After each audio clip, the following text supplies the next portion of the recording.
Bonjour.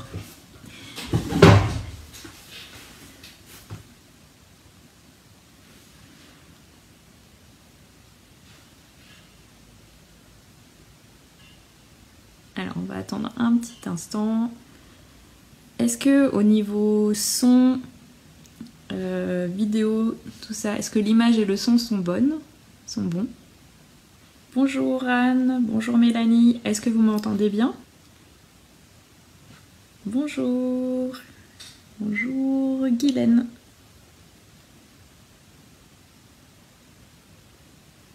On va attendre un petit instant, le temps que tout le monde se connecte. Est-ce que pour l'instant le son, l'image, ça fonctionne bien? Bonjour Mylène. Ok, bon alors on va commencer. Bonjour, bonjour Mélanie. Ok, super. Alors, bonjour Dorothée. Donc puisque le son, l'image sont ok, on va pouvoir commencer. Déjà j'espère que vous allez tous bien en cette veille de vacances scolaires et que vous avez suffisamment d'énergie pour pouvoir affronter les vacances scolaires, surtout si vous avez des enfants en bas âge. C'est rarement un moment de repos pour les parents. Alors, donc je regarde en même temps vos messages sur le téléphone, donc j'aurai le regard qui va naviguer un peu à droite à gauche. Voilà, donc déjà merci de m'avoir rejoint sur le live. Et quand j'ai posé la question, j'ai dû la poser hier en story, vous avez choisi majoritairement le sujet savoir quoi publier en story. Donc majoritairement c'est quelque chose qui vous pose des difficultés au quotidien. Donc aujourd'hui je vais vous expliquer un petit peu, je vais vous donner des pistes pour vous aider. Donc si à tout moment vous avez des questions, n'hésitez pas à me les mettre en commentaire. C'est le but de faire le live pour échanger. Donc moi aussi, au tout début, quand j'ai fait mes stories, j'avais vraiment des difficultés à savoir si ça fonctionnait, ça ne fonctionnait pas, parce que j'avais déjà peu de visibilité. Et en plus, au niveau des interactions, j'avais quasiment aucun retour. Donc voilà, je ne savais pas si c'était ce que je publiais était correct. Voilà. Je savais pas comment améliorer non plus. Et je pensais que c'était l'algorithme qui me crée des soucis. Coucou. Harmonie et bien-être. Voilà, je pensais que c'était peut-être un problème de pas de chance avec l'algorithme. Et c'est vrai que l'algorithme guide ce qui est vu et pas sur Instagram. Seulement, c'est pas forcément la cause, c'est rarement la cause unique du manque de visibilité. Bonjour. Parce que sauf les seuls cas où c'est vraiment que l'algorithme qui crée votre manque de visibilité, c'est par exemple si vous avez exagéré avec l'utilisation d'Instagram, donc si vous avez fait une multitude de messages, une multitude de likes, de commentaires, voilà, des utilisations on va dire abusives d'Instagram. Dans ces cas-là, vous pouvez avoir un compte restreint et donc là forcément vous avez moins de visibilité. Mais les 3/4 du temps, le manque de visibilité, c'est surtout que vous faites un contenu qui n'est pas adapté à votre audience et que ce n'est pas soit que c'est pas un contenu qui répond aux besoins de votre audience, ou alors aussi un contenu qui n'est pas suffisamment de bonne qualité, par exemple des stories qui sont pas lisibles. Ouais. Et si vous écrivez une story avec un texte minuscule, forcément les gens vont avoir du mal à la lire et donc ils interagiront peu. Alors, on va voir 3 points qui peuvent vous bloquer pour savoir quoi poster. Donc 1, vous pensez que vous pouvez poster qu'un seul type de contenu et uniquement sur votre thématique. Et du coup, ça vous crée un blocage parce que vous ne savez plus quoi dire, quoi publier. Au bout d'un moment, vous avez fait le tour de la question. Donc ça, c'est quelque chose qu'on va voir ensuite un petit peu plus tard pour vous donner des solutions. Le deuxième point qui peut vous bloquer pour poster, c'est vous pensez que votre story doit être parfaite visuellement. Et enfin, le troisième point, vous pensez qu'une story ne doit être que sous une forme spontanée pour être authentique. Et donc, vous n'osez pas, vous ne savez pas comment faire une story spontanée, comment faire une story face caméra, par exemple. Et donc, vous ne publiez rien dans story parce que vous ne savez pas du tout quoi mettre ou quoi faire. Et vous n'êtes pas à l'aise avec ça. Voilà. Alors, si vous avez d'autres points qui vous bloquent, vous, pour créer des stories, n'hésitez pas à me les mettre en commentaire. Je pourrais vous donner également des solutions. Alors, on va reprendre. Donc, si vous n'avez pas de questions qui vous viennent sur les stories, on va reprendre les 3 points dont je viens de parler et je vais vous donner des astuces pour résoudre ces 3 blocages. Alors déjà, un seul type de contenu pour votre thématique. Vous pouvez tout poster à partir du moment où ça répond à un de ces 3 objectifs. Donc soit ça va vous permettre de vous faire connaître par votre client potentiel, soit ça va vous permettre de montrer votre expertise sur le domaine, donc sur votre thématique. Par exemple, vous êtes sophrologue pour les femmes enceintes, vous allez montrer votre expertise sur cette thématique. Ou soit ça va vous permettre de créer votre communauté, c'est-à-dire que votre audience aura confiance en vous et en vos valeurs. Donc à partir du moment où le contenu que vous mettez en story correspond à un de ces 3 objectifs, c'est un bon contenu. Et ensuite, si vous avez une idée qui répond à un de ces 3 objectifs, on peut la traiter aussi de plein de manières différentes. Ça va vous permettre de varier votre contenu en story et d'avoir toujours des idées. Donc un même sujet peut être traité soit sous forme d'une story inspirante, par exemple une citation, ou alors une astuce ou une technique pour résoudre un problème, ou une story personnelle où vous allez expliquer comment vous avez résolu un problème, par exemple au cours d'un accompagnement, ou comment vous-même vous avez résolu ce problème pour vous. Alors par exemple, pour que ce soit plus parlant, on va prendre l'exemple le client potentiel, c'est un client potentiel qui n'arrive pas à progresser dans son entreprise parce qu'il est stressé. Alors les stories que vous allez pouvoir faire, ça va être tout au long de la semaine, faire par exemple 3 stories. D'abord une citation inspirante tirée d'un livre comme par exemple Le pouvoir du moment présent d'Eckhart Tolle. Ou alors donner donc une deuxième story ensuite où vous donnez une technique simple de sophrologie pour aider à réduire son stress. Un exercice qu'il pourra faire par exemple au sein de son entreprise de façon discrète. Et en 3e story, ça peut être expliquer comment vous avez surmonté le stress dans votre entreprise précédemment ou comment vous avez accompagné un de vos clients à surmonter son stress au travail. Voilà.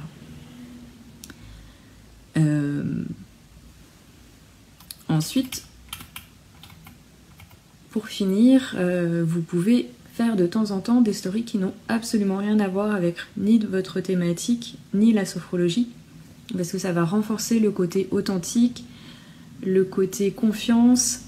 Voilà, votre audience va mieux vous connaître, se rendre compte que vous avez une vie à côté de la sophrologie, que vous n'êtes pas que sophrologue. Donc ça renforcera ce sentiment de connexion, et ça c'est très important en story de le faire ressentir. Alors en deuxième blocage, vous pensez que votre story doit être parfaite visuellement. Alors non, pas du tout, heureusement.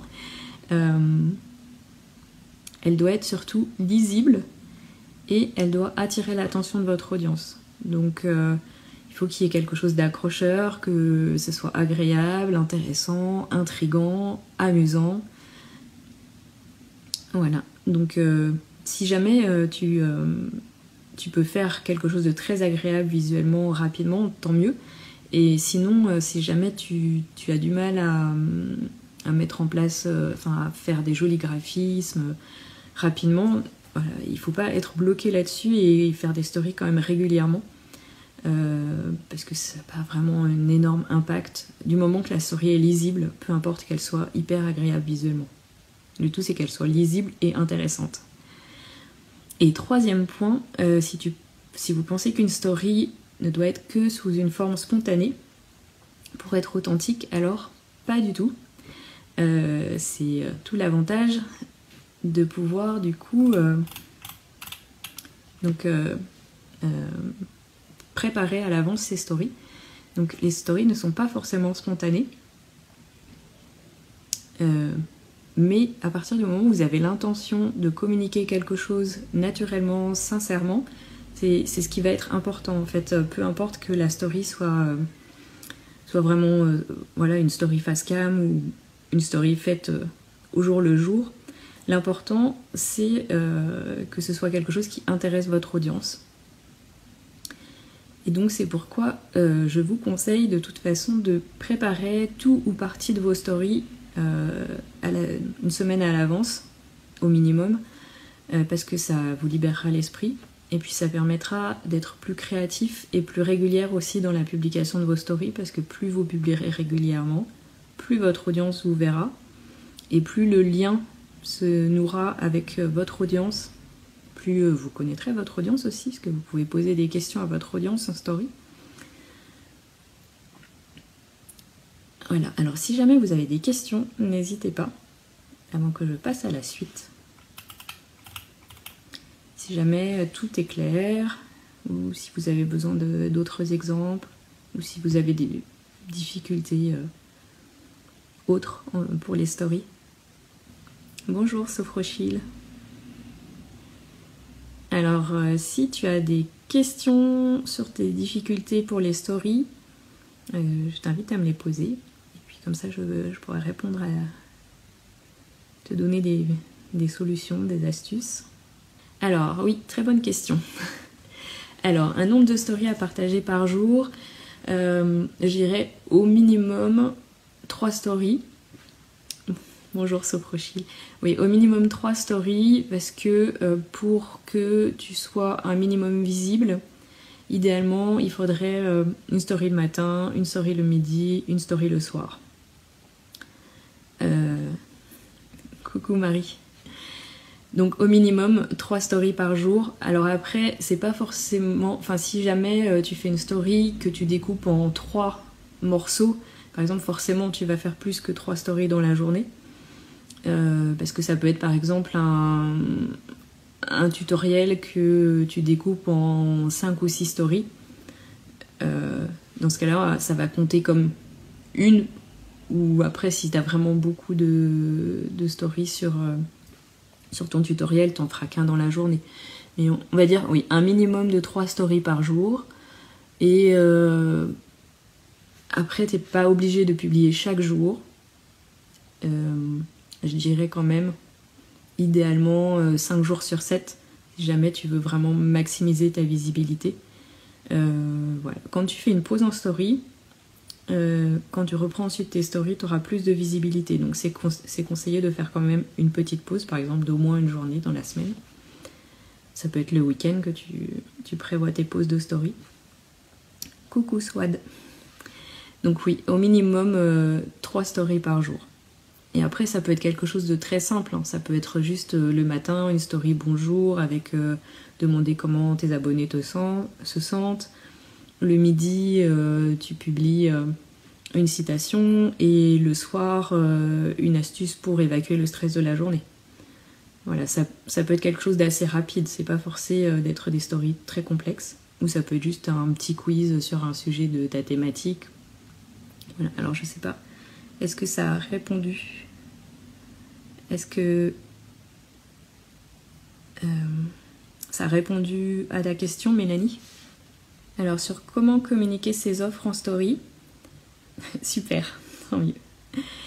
Alors, comment communiquer ses offres en story ? Après, ça dépend de tes offres. Si c'est par exemple donc tes rendez-vous à ton cabinet, ça peut être parler régulièrement de tes disponibilités sur la semaine. Par exemple, chaque lundi, tu fais le point et tu dis en story, il me reste le créneau de telle heure à telle heure, tel jour. Donc ça, c'est la version directe. Et puis après, tu as une version indirecte pour communiquer sur tes offres. Donc c'est de parler chaque jour de aujourd'hui j'ai reçu tel client pour telle thématique et il en a retiré tel bénéfice. Ou après ça va être de publier aussi des témoignages de tes clients, comment ils se sentaient avant, comment ils se sentaient après. Ça peut être de dire voilà j'ai reçu tel type de client pour telle problématique et je l'ai reçu pendant X séances. Là, ça va être la version plus subtile de parler de tes offres pour te permettre d'en parler le plus souvent possible parce que en fait dans le principe de vente et puis pour vendre tes services ou tes séances, c'est un peu le même principe, c'est que les gens vont prendre rendez-vous chez toi ou acheter quelque chose au bout de la 7e fois où ils voient l'information. Donc il ne faut pas hésiter à parler souvent de ce que tu fais, de tes offres, de comment tu t'organises, si tu fais des ateliers collectifs par exemple, en parler avant, montrer des photos de comment s'est déroulé l'atelier, montrer et après ça s'est passé de telle manière et comment tu t'organises au quotidien aussi. Comment t'organises ton travail. Ça peut permettre de montrer les coulisses de tes offres aussi, ce qui généralement fonctionne plutôt pas mal en story. Voilà. Est-ce que j'ai répondu à ta question, Sophrochil, ou est-ce que tu veux plus de détails? Très bien. Alors, s'il y a d'autres questions, donc n'hésitez pas. Bonjour Sandrine.